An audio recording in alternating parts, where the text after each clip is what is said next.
গত ২ বছর ধরে কলকাতা হাইকোর্টের রায়ে বহু নিয়োগ বাতিল হয়েছে। গত ২২শে এপ্রিল কলকাতা হাইকোর্ট নিয়োগ দুর্নীতি মামলায় রায় ঘোষণা করে। তাতে ২০১৬ সালের এসএসসির পুরো প্যানেলই বাতিল করে দিয়েছিল আদালত। চাকরি হারা হয়েছিলেন ২৫,৭৫৩ জন। ইতিমধ্যেই এই রায়কে পাল্টা চ্যালেঞ্জ করে সুপ্রিম কোর্টে মামলা দায়ের করেছে এসএসসি, রাজ্য সরকার ও মধ্যশিক্ষা পর্ষদ। এর আগে আদালতের অন্তর্বর্তীকালীন নির্দেশে এই ৮ জন প্রাথমিক শিক্ষক এবং শিক্ষিকার নিয়োগ বাতিল হয়েছিল ২০২১ সালে।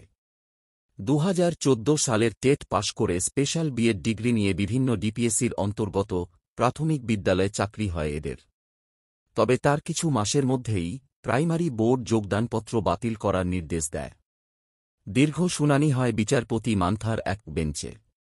গোটা দেশের বিভিন্ন রাজ্যের প্রাথমিক শিক্ষক নিয়োগের নিয়মাবলী ও বিভিন্ন রাজ্যের উচ্চ আদালতের নির্দেশের নিরিখে এবং কেন্দ্রীয় আইনের বিশ্লেষণের পর বোর্ডের নির্দেশে ডিপিএসসির দ্বারা খারিজ নিয়োগ নির্দেশের উপর স্থগিতাদেশ দিল কলকাতা হাইকোর্ট। সমস্ত কিছু বিবেচনা করে ওই ৮ চাকরিহারাকে পুনরায় কাজে ফেরানোর নির্দেশ দিল কলকাতা হাইকোর্ট। জানা গিয়েছে এই ৮ জনই স্পেশাল বিএড ডিগ্রিধারী। আর আদালতের নির্দেশে এই চাকরি ফেরার ঘটনার পর এবার তাদের অনেকের মনেই চাকরি ফিরে পাওয়া নিয়ে ফের আশা যাচ্ছে।